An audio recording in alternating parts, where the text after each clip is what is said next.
Pramoato adiswama ya mamunyina ha ebraso set timofra online tv kasebo a yensa ka na wiabre no ensem no ne nkyeremu nyina ya de bremo na ensem no ne nkyeremu no de edi mu akotini bi ene se ensem amra hyebedwani owo tafo ha epegyade ko ye koto senka yenyina so na maame getu konu yensa mfandi brema no Supreme Court abon nsem no nyina atogu se eni agina so sanso no mapani John Dramani Mahama agina ni tumi so na wabo nipa makoma bese pia na edia asantemantam ha won ene kuro ni nkruto ene mensira hodo no wodo ebeye empanimfo atwetwea ano afi nso yekwa enkranza no foso a ade abarka chipeni a yeyi no hono wone nananom akaunti pamo se wobe primpuntuo ede ama ehofo Ralenda okrudi atudwa se obia omampani be yi no se omaye mansin bi krache na assemblyman for manya na ntum bredika no nyade ambenya ni mpire no so da enti amanfo hwe won huye na wanye yempe Kumasi kropon yi mo nso sese efi na edokroye e ma adwadifo a ho ekira na empanimfo a mamudi a ene nsuo yi ni tie no yarebone na ebia ebeti asie Apostle mvimvi mantem nso aba amane se ewrabia ni babonfo bi fa kwambone so eche no ade ase nipa no wonso apostle ensa aka won afi otumfo se tu abebio santemera onyame adom ode afi ba ko aka ni mfie ho asa ensem ene ne nkyiremu nyina no mede ebremu enu na opuku agman ena magye adwai semede bro ne be yoda na ye Odifo Samuel prayer and counseling center ena de saa nsemi mu ahoden eba na wasi ankanche obi ana eyawaresem adwumasem abrabomu asem bia kwantuo mu de ne de ekeka ho nyina opeso oku anim de a ene eya afansem no beda no ewo Kumasi ahembobo ano eye ejaba family house ho traffic light no ewo no eho ena wonsa beka na hensem ene court nsem de keka ho bia no promise am feel menu ahwe ne ye ne bedi wanya monfre Odifo Samuel ewo 0245 479724 0245 479724 ena fi 050 615 7020 050 615 7020 wenu mienu a esa enam mfidie na se ena obenya de afre Odifo Samuel na waboa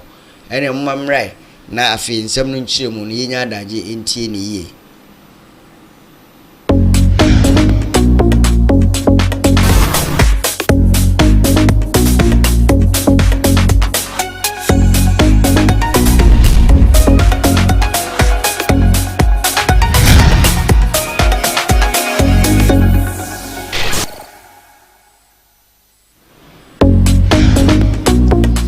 afi ensem no enchemu nyina enie atemuafo nyina panima me getrudo araba tokonu akoba se aban no ebaaye no ogina ni tumi nso se onkofie nkoje na home enipa no nso bi ekira na emfamra kwa so eyamanyosemu enitan enti ena maame omampani John Dramani Mahama se onkofie omampani nso kira na wafa kwampa bia so mpo apamfa otunofo no council state wabo amane mo nyina giatum ansa na ekoka enyimakuo ene ankora ede a ode ba ese maame araba tokonu onkoje na home eno mo so ene ogina eno ena ma owura eko Vincent Asifua otafo mrase badwani o Kumasi ya no oka se da bia nsem ne mu na ho na Ghana hanso bia enim se sasem bia mu na ho njinyo ahye wo ho na emu beye pefe ebre gira ya ibesie no ye nyina ebete ho ase de ana yen court kesi twato okra Supreme Court eno ena owura Asifua ma ensemi eso ekoe na ekopie ho no atemua no aba ama court abo nsem ni nyina eguse owura Asifua woni agina so papa bia wo se yesoso no so ebra wotena se no atemuafo akesie enum ena etena so emumienu eka edema no na miensan so eka etia no wono a eka etia no eye Ewura Henrita Mensa Bonsu ene Enesigewu won ene obo modern se nkobeka bia mako Vincent Asifu a enso anye yie eblekura no anso Justice Paul Bafo Boni ono ena sabri America say omampani abunidi se onhwechiri ema maame Gertrude Tokonu na ni tiye ye dia afi wakakunwa no so kra eblekura no anso Yoni Kulendi ena Amadu Tanko woni nimpa miensa wonso waka editia owura Asefua na nsem na chi no mama yentie se dem na hyebedwani na o cheche nsem no mu.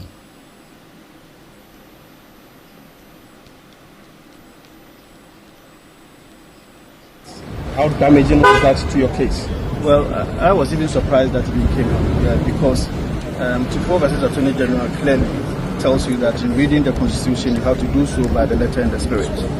If anybody tells you that because something has not been clearly stated in the Constitution, and for that matter, it has no potency,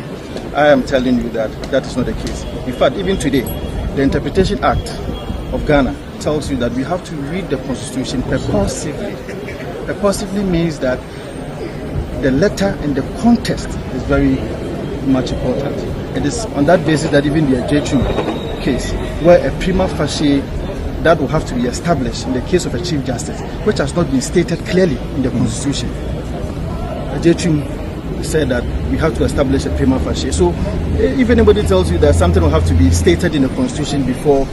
some potency will have to be given to it, I don't. Oswafo hwe nkitahudie so afrensem trofo enhyiamu na wachempefe dia chega na fo se niam bi wo a ekoso a ya na enye enti wona eye sa so ya nkrankre ana se adwoku no so uja anye sa de a enche kra obemamre no mu ayeden na obia asemi bebo no wode wakugina asenibia ama emra no atwe waso owura Samuel Nati George a oye emra hyebedani ewo prampram na osan ye oswafo eda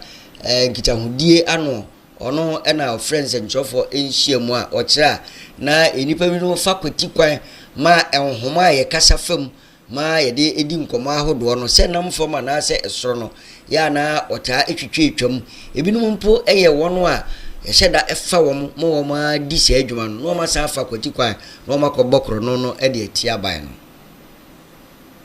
Fiber optic infrastructure is the silent engine powering Ghana's digital economy. Yet, without standardized specifications, we risk fragmentation, continued destruction of this critical information infrastructure, inefficiency, and high maintenance cost. This initiative is crucial because it reflects the coordinated forward-looking planning required to realize Ghana's full digital potential. These specifications, covering everything from trenching depth and pole span to duct types and splicing procedures, will now ensure uniformity, safety, and interoperability across our fiber deployments, both underground and aerial fiber. Standards and specifications matter, especially as we push towards increased broadband coverage in rural and underserved communities. But let's be clear on one thing. Our fiber infrastructure must be protected. That is non-negotiable. It is a national asset. Just as we protect roads and water pipelines, so too must we safeguard the cables that carry the lifeblood of our digital economy, data. Destructive digging, uncoordinated installations, and poor maintenance must become things of the past. They must actually become relics of the past. Again, as is done for electricity and water, communications, which is now a utility and a human right, should be treated as such. During roadworks, just as water and electricity are catered for in relocation, fiber should also be treated in a like-minded manner, and I've begun conversations with the Minister for Roads and Highways on this subject. As a ministry, we're working closely with other government agencies and regulators to ensure that our fiber optic deployments align with Ghana's urban planning, our road construction, and energy infrastructure development. Onyamia ya dum ama onokre ya krakra santimera otumfo se tu abebio na ode afe ba kon aka nimfie ho obi anim se awrade ya dum afe ko beto de na ye nikasem a nipa do na ema warekisem na wode wonsa to wonsa yam na fi wakase awurade waye bia man na wo hye wo enkran eno ena agina so ama sante hema nana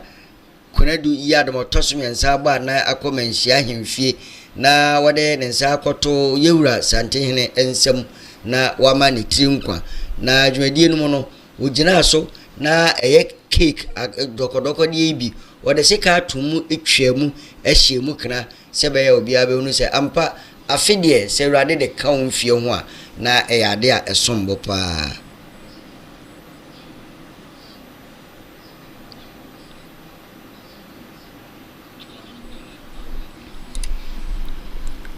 yeko yenim ewa kasebunum nansentem enkra Ghana fo yensa kaye na enene nam social media hodo yi so ene se emamienu bi eyade nipa bonfu bi achewo mo akosie na eno ene mfimfim mantem aposifo mpanimfo abo honhomodene na wachirimu a wone Nigeria aposifo ene afi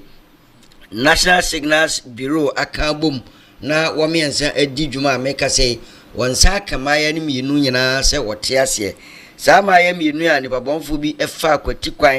na wokoche wo mo esie yi eye Ewura Anastasia Bado ene sewa kunadu na wachira na se nipa bonfu yi edane wo mo se abrofo ene nanam social media abefo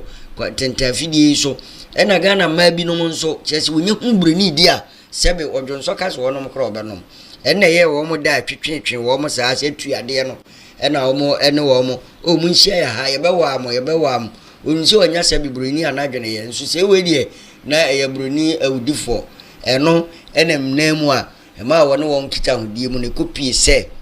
abrafi ensa kan wo mo na wo mo do mo kopie Nigeria mamu enso na wonye abrofo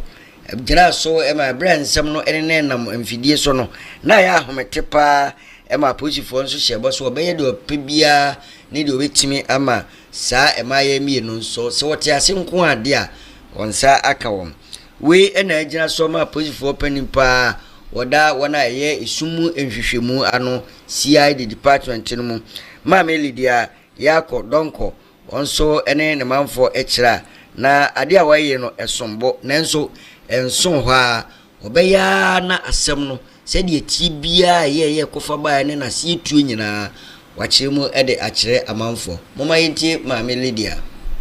I'll move on to the second case of kidnapping, which was a pirate attack on MV Menghin 1 and abduction and subsequent rescue of 3 Chinese crew members. On 28 March 2025, at about 0900 hours, the Marine Police Command in Tema received a complaint from a fishing company in Tema that on 27 March 2025, at about 1930 hours, their fishing vessel MV Menghin 1 was attacked off Yenyano waters by 5 sea pirates on board a wooden boat, with 3 of them armed with AK-47 assault rifles amidst firing of gunshots. That the pirates, who used outboard motor-powered wooden canoes on taking their vessel and crew hostage, destroyed the communication systems and abducted 3 Chinese crew members. The complaint further indicated that the vessel had returned to berth at the Tema Fishing Harbour with 21 surviving crew. The Marine Police Unit of the Ghana Police Service, working together with our stakeholders, the Ghana Maritime Authority, Ghana Ports and Harbours Authority, National Investigation Bureau, and the Ghana Navy, as well as the Fisheries Observer, commenced investigation into the incident. On 26 April 2025, at 10:00 hours, police received information from a company representative that the Chinese embassy in Lagos called to inform her that the 3 kidnapped victims have been found in the Delta State of Nigeria and rescued to the Chinese embassy in Lagos. And on 27 April 2025 at 20:30 hours, following arrangements engineered by this office, the 3 kidnapped victims who were rescued and released in Nigeria were received by the police, led by myself, together with other officials from the Ghana Immigration Service at the Kotoka International Airport. There was no sign of physical harm found on any of them, but they all appeared traumatized and requested to be allowed to seek medical attention. On 28 April 2025, between 12:20 and 12:30 hours, the 3 kidnapped and released victims were debriefed at the police headquarters in Accra.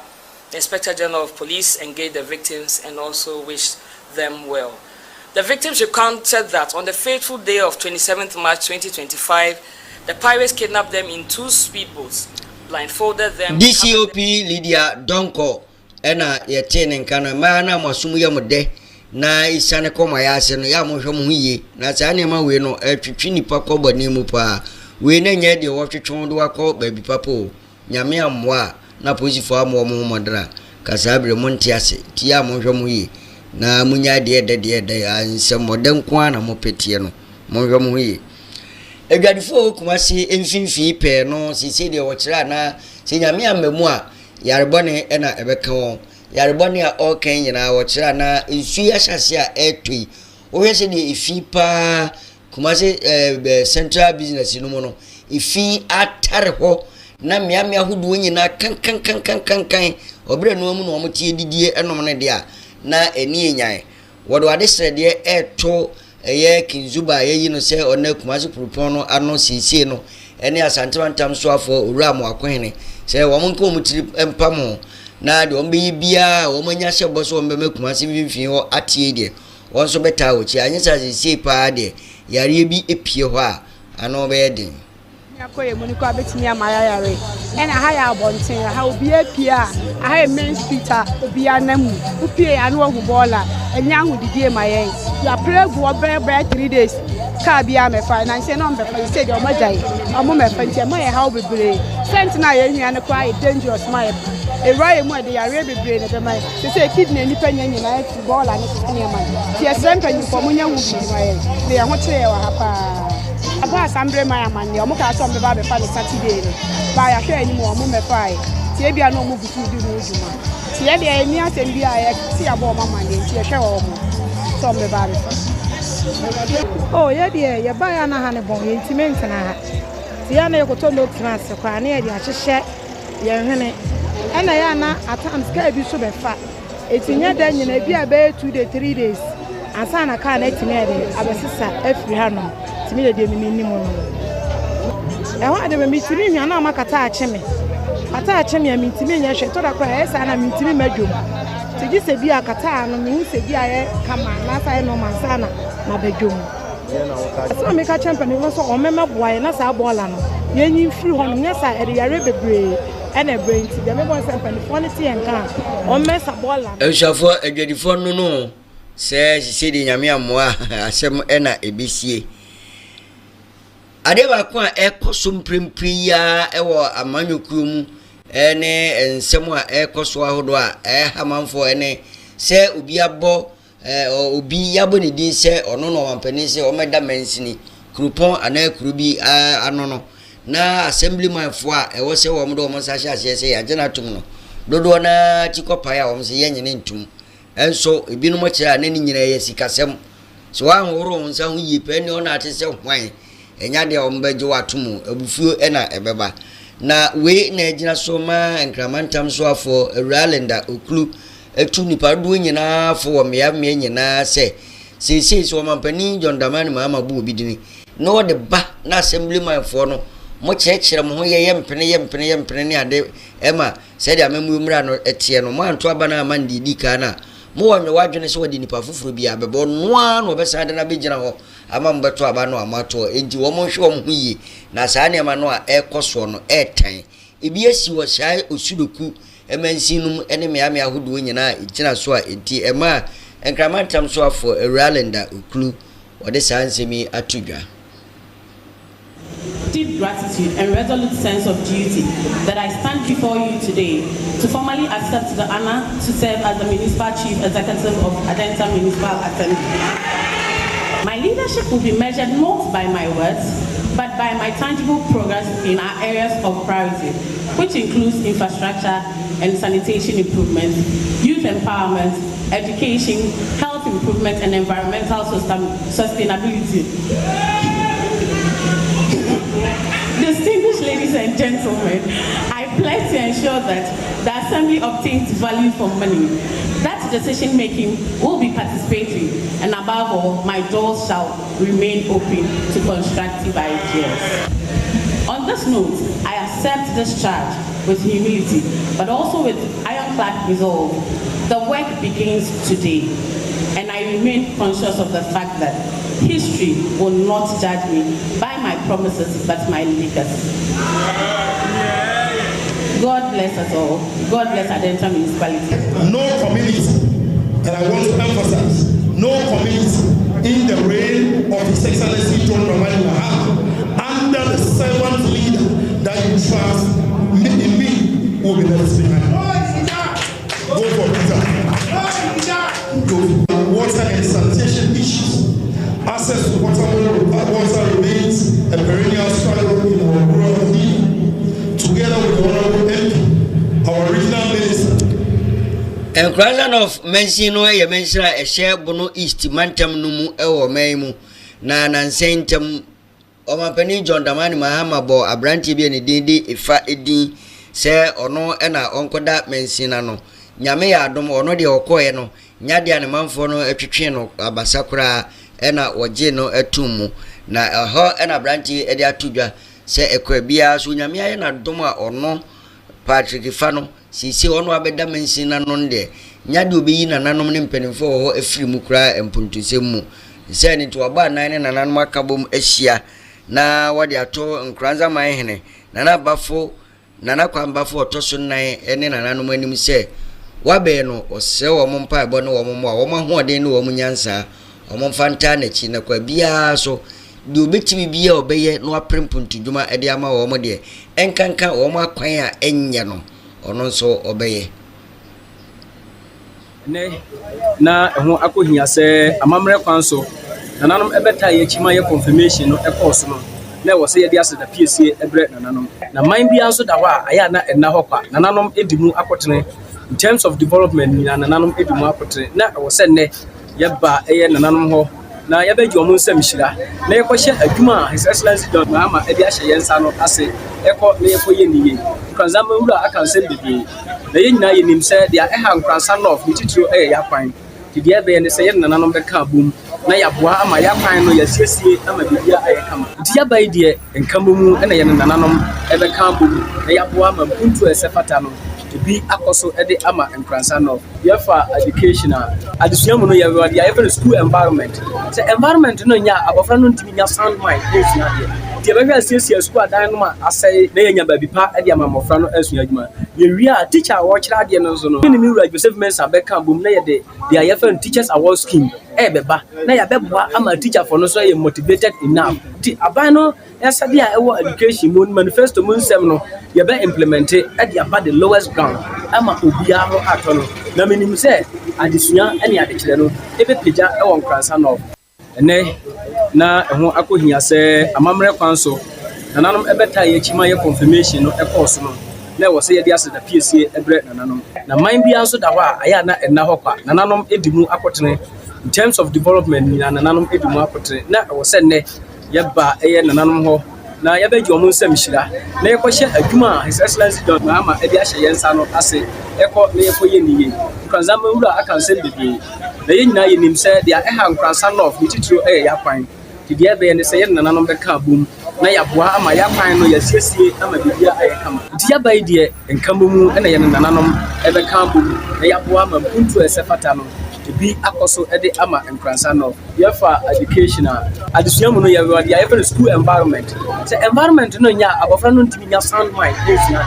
dia be hwa siesie school adan no ma asai na yenya babi pa ede ama mofra no esua adwuma ye wia teacher wo kira ade ba kwa na manfo ehwe ni mu wasantemantam hapa wo mampani John Dramani Mahama ho ene se wo be bobo wona ebeda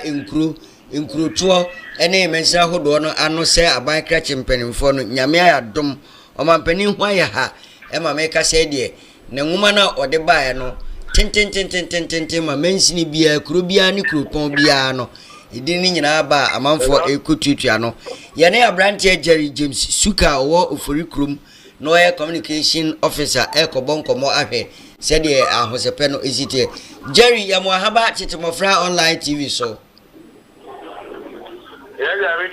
na apom te sen nyankopo e de ache ya wo ye pa mfama na e bono so mfama papa aba papa aba ele okotofu ala unze in fact ekonyi pa ye so to 100 so to 200 to meet na kan influence aba no apija no na aba papa na aba no bia Jesus mo so mo ye pa ye ho de na ba bia wo sha ase efiri ye no twen ne yenwie we ye beba ho no so ye why Jerry minum se de wo sere den no pa me ma producer frɛ wo se ye no be bon komo ye se twi na are na se de nko na so afro mmai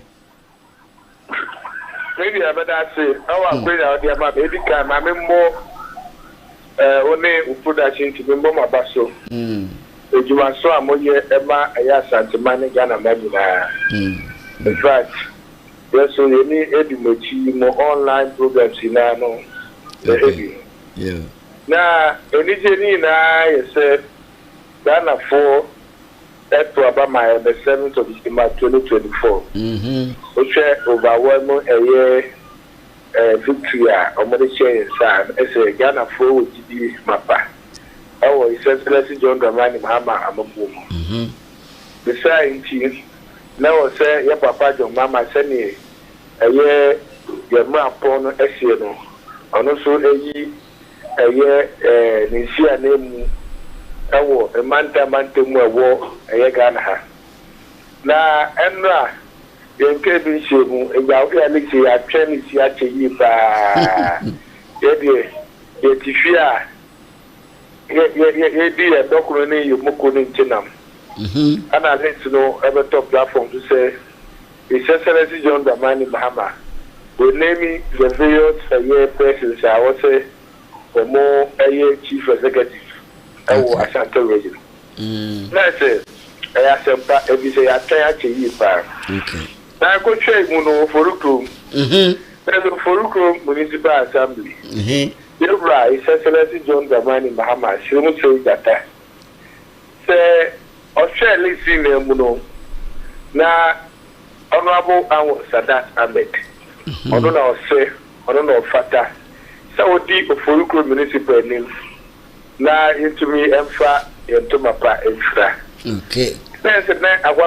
there. Because what we believe is say Onia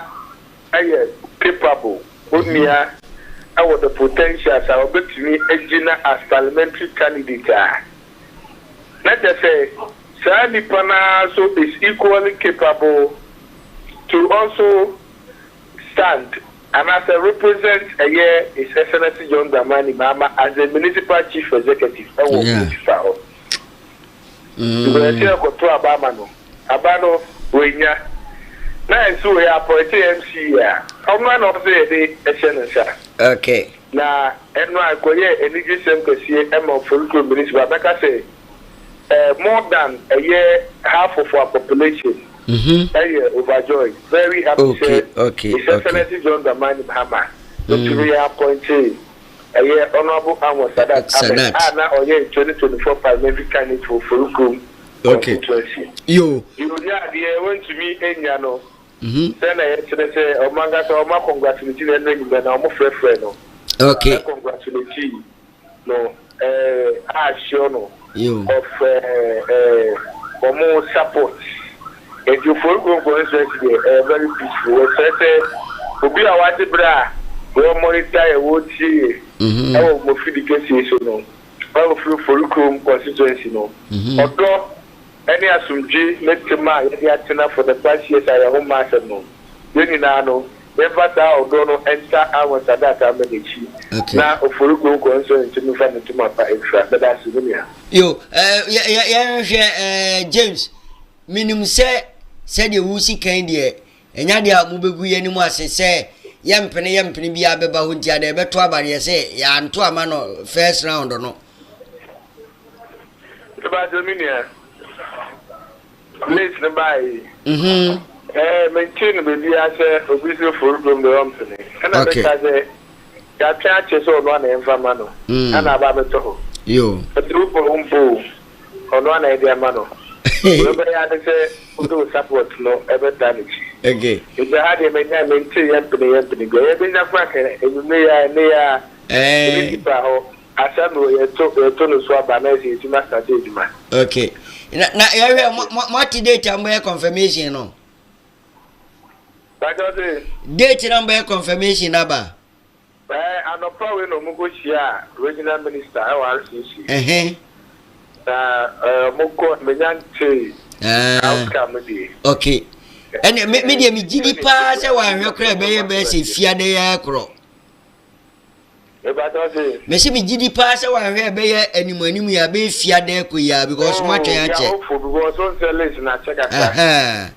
Yo. And buy no so the speed what they do in Jumedia. Let's check cry. We are hopeful say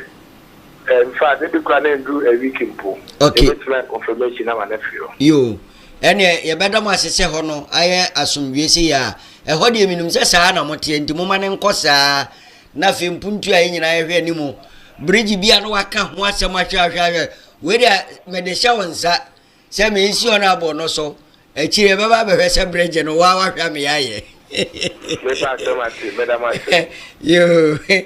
Abrante Jerry James oh eza ka suke ka se bi bate na wadika ko afiade ene na betena suka eyepa se sadata enya na minim se oye ne right winger endi mbuntu obi ebekoso bia obejuma baso bode de ankoso bia ye bossa that dina ye de suka be fra fi se wonim ni nyina dada ye ko ye kase bono ewo twifo praso eho ena malam bi ene enipa bi omo aka na omo aka nyina nsa posifo na wonsa aka womo omo kira na se enipa bonifu yi ena ope kwamboni bi so a ewura bi anansam wo se mobeti a na yese ya che no ekuni ya no onim hu bie DCOP Abraham Akwea ono eno ye Central North Regional Police Commander no ekirimu a na se ekoba yi ni wo se nipa mienu a wadika ache wo mo eye owura rechirama ene ninua omo pamo ntu edi ewie Isaac ahe dodo na friend of fresh boy omo na omo kan mu a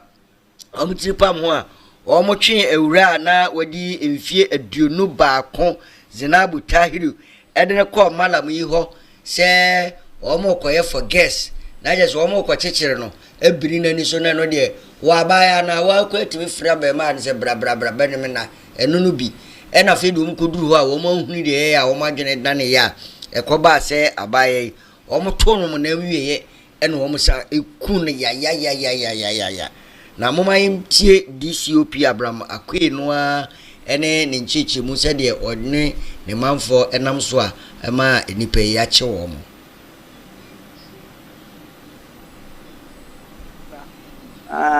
nipa menu na ya che wo no na ba kontre se abaria no eyo bia wase ne pepen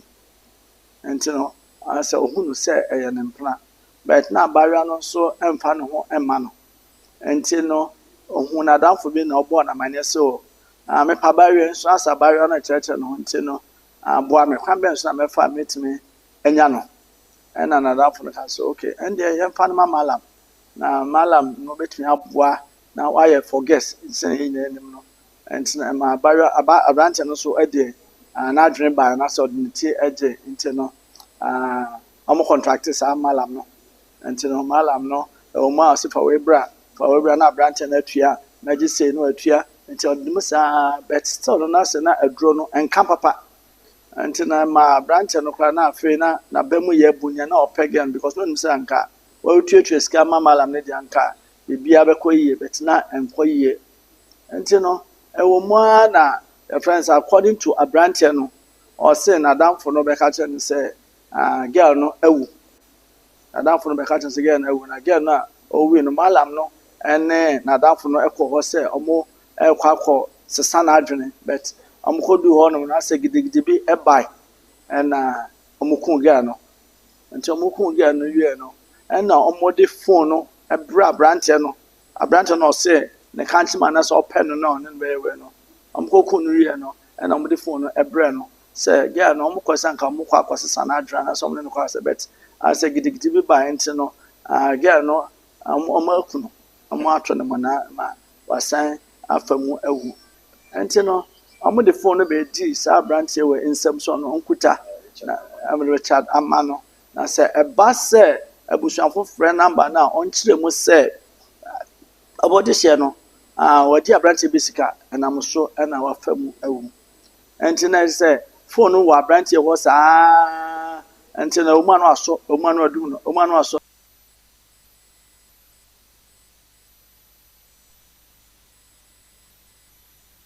Obsafo na we ne arehosem a esi ama aposifo ensa ka nipa mienu a wokyerɛ malam ne de wadi ntiri akawira nanso udwane nyame a wo hye na se meta aka sem bi ekyerɛ manfo da bia se wo munhwe yi fije osenkafo no ka wo se ne yenyina ene de bekwate mu enti de wo ye no na se wo be ma de ambenfo se ne yinkum tromo na yenwane so ho ukuna no wagina ho no hwede bi si ade de ne yepe abrabom we no nyina se wonsa kan bia na utie na ohwe bia so ofia na se amanone enam social media ahodo ni nyina so no na ayodifo Samuel Prayer and Counseling Center Daroma ena ema wonsa ekaye woseme kan cho se edwada kosi fia da bia no pa no nsia de kosi anwumre no miensa ena otena se ewukuma se ya Jaba Family House wo ahwenbobo ano traffic light na sia pepepepepe se menhia sem ena ye ken na unya kuduru ho a se aware mu ohawa obehwe aware no so krebu okra na spiritual marriage se humu no obi wawo why so enya dofo bia na no ma panime bia be sam wanim afi wono a wo frɛ de bia no hia okro obedwane na kampeso wa frɛ eno ne nye into so pe ho anu aduro ewo D4 Samuel Prayer and Counseling Center na etotwa ebia na ahensem bi de wanim ope so okko anim na onya se etumi no okɔ hɔ a nyame nti wonsa ebeka